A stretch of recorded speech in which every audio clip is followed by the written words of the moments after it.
and I'm really excited to get my hands on these devices and see what the hype is all about. These latest offerings from Samsung officially launched a couple weeks ago now. The standard S8 with a 5.8-inch screen sells for about $750 depending on what carrier you go with, and the slightly larger S8 Plus with that 6.2-inch display is about $850. Definitely a premium price tag for a premium phone. They launched with just 3 color options for now: Midnight Black, Arctic Silver, and Orchid Gray, so nothing too wild. And I have a Midnight Black S8 and Orchid Gray S8 Plus for us to check out in this video and compare. So without wasting any more time, let's dive on into the boxes and see what we get.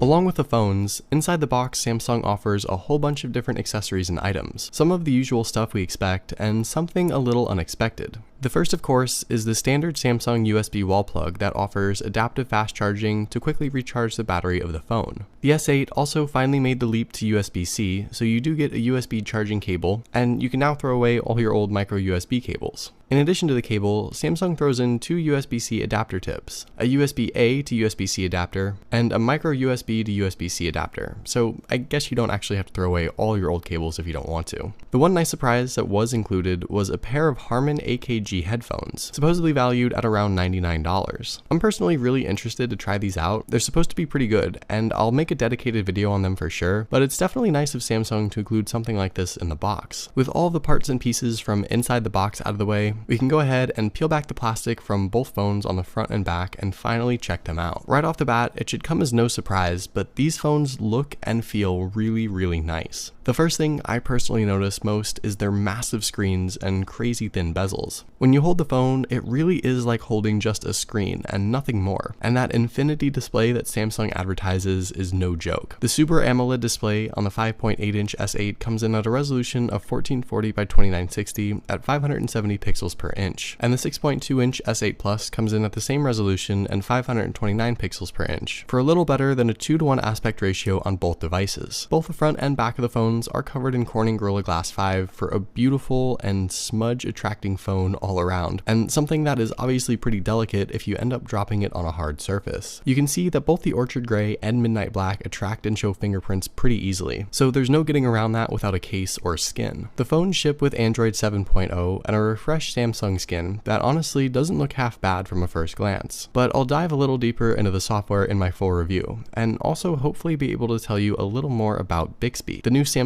assistant that has been basically forced on all of us now and has had a pretty spotty launch thus far with a few kinks and issues. There's also the matter of that relocated fingerprint sensor around back, and just trying it out for the first few times, while it is slightly more difficult on the slightly larger S8 Plus, it's not terrible. It's something I can personally get used to, although I might have a little bigger hands than most people, and as far as the regular S8 goes, it's even a little easier to reach, so at least for me, I can't see it being a huge deal, and there are a bunch of other ways to unlock the phone like the iris scanner and facial recognition anyway. Like I mentioned, that beautiful AMOLED display is really one of the biggest selling points for this phone, and you can see that while Samsung may have dropped the edge variation in their phones, the curved glass still lives on in one form or another on the S8 and S8 Plus. You can certainly feel the sharp sides where the curve and back panel come together, and obviously this device has almost no bezel, which is great, but might cause some accidental touches, but I don't think it'll be a real issue. And as far as functionality is concerned, you still get all the same software features and tricks that utilize the edge of the display, similar to what we saw on the S7 Edge last year. So there you have it. These are the new Galaxy S8 and S8 Plus devices, and if you couldn't tell already, I'm really excited about them. The phones look awesome, and I think Samsung really killed it with the design and the features, and I'm ready to start using the phones as my daily driver to see what they're like in the real world. Of course, I'll have plenty more videos on the Galaxy S8 in the coming weeks, but if there's anything you'd specifically like to see, or any questions you have about the phones, let me know in the comments below.